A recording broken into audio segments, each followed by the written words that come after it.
welcome back to the channel.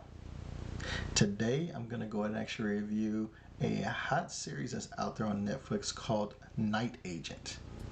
Now, Night Agent contains 10 episodes, each roughly about 50 minutes apiece, and it premiered in March of 2023.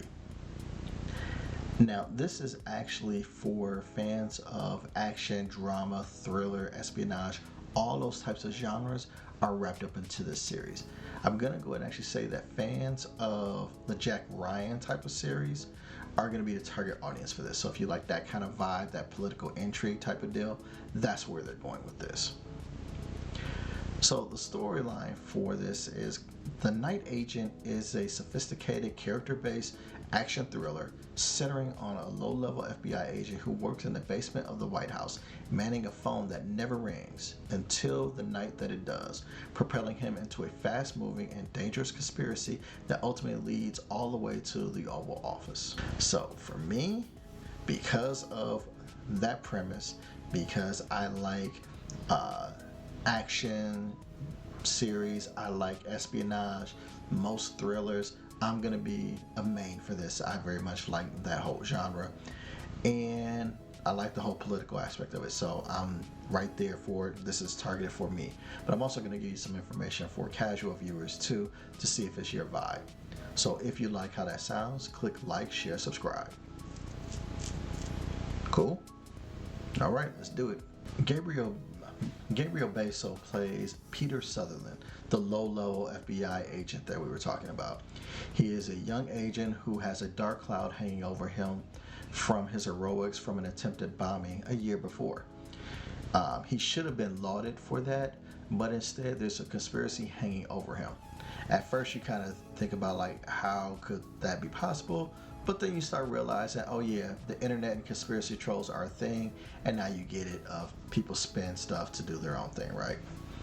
So he's manning this hotline thing, hoping for a chance to redeem himself at some point in time. And from him, Gabriel Bassos is a fresh face, he's decent acting.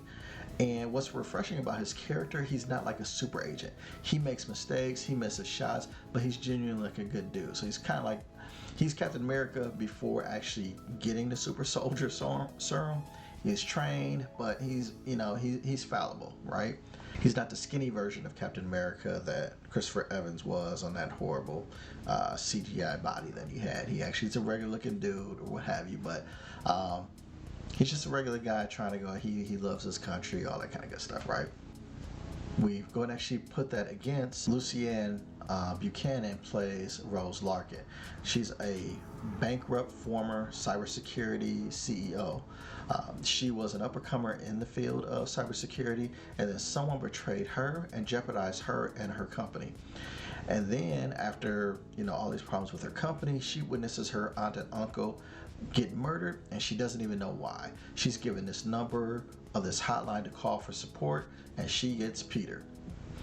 And her character can kind of be a bit annoying, especially in high tense situations. It's kind of like a little bit like, girl, shush, or what have you. But she does a decent job when there's downtime, when it's time to be kind of like more driven of like talking things out, acting on a scene and dramatics and things like that. She actually plays the part pretty decently, and I like that. Playing the niece that is looking for why her last remaining family members were murdered and things like that, and when she's being analytical and stuff, that part she does pretty well, and I like it. The story is engaging because we really don't know who to trust in this one. There are assassins after Peter and Rose while he's protecting her, and it seems that the betrayal or leak that's evident after episode 2, it seems like it's there, but you're not quite sure, and you keep kind of going on and on. They're going to find who actually is involved in all this and why. Now for casuals, I'm going to say that casuals will like the action in this. While it's nothing like groundbreaking or exceptional as far as like the hand-to-hand fights or shootouts and things like that, there's enough done with pacing, believability, and things like that, that you can grab onto this action and feel like, okay, this seems real, seems like legit. And you get enough of that to go and actually build the tension to make you like, oh my goodness, are they going to get out of this? Maybe somebody's going to go and actually capture one, catch a bullet or whatever. and how they get away and all that kind of stuff. It actually really is intriguing. I think the thing that can detract from the series is Rose's sometimes annoying actions or words during tense situations that can sometimes detract from you. And oddly enough, the inability for the main security people in this movie is to not get tracked is kind of weird. I mean, these are CIA, FBI, Secret Service type of people. Yet they're using smartphones, government vehicles, known places of people that are questionable and stuff like that.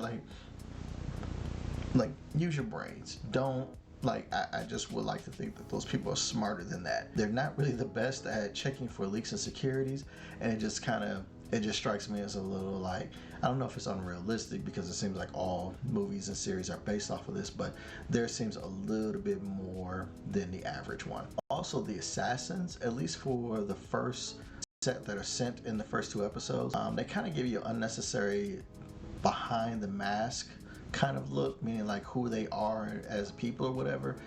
And I felt like they could have left that out.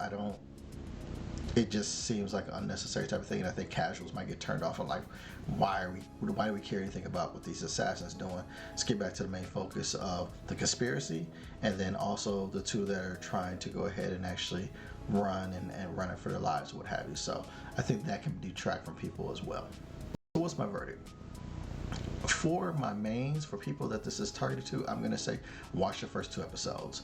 The story's engaging, the tension is good, and the actors are doing a pretty good job that will make you want to see what the fuss is about and why people are looking to kill them. And so that's really what you want out of this type of stuff is, okay, is the plot intriguing? Do I want to know what actually happened? There's a few different intersecting storylines on here that you're trying to find out. You got action, you got people trying to go and actually kill them, and some political intrigue in there. So I think there's enough here for you as a main to go and actually watch the first 2 episodes, okay? For casuals, I'm going to say watch 1 episode. You'll find out this is your deal after 1 episode. It's entertaining enough for you to stay engaged with 1 episode on there and really determine if it's your thing. It's really a matter of if the story is unique enough and the annoying actions by the security team don't turn you off, and if it's enough action, you'll be okay with this. But you'll need just 1 episode to kind of make that decision. You don't need 2. But again, for my mains, give it 2. For casuals, give it 1. And that's what I have for The Night Agent on Netflix. Check it out. We're done. Take the wheel!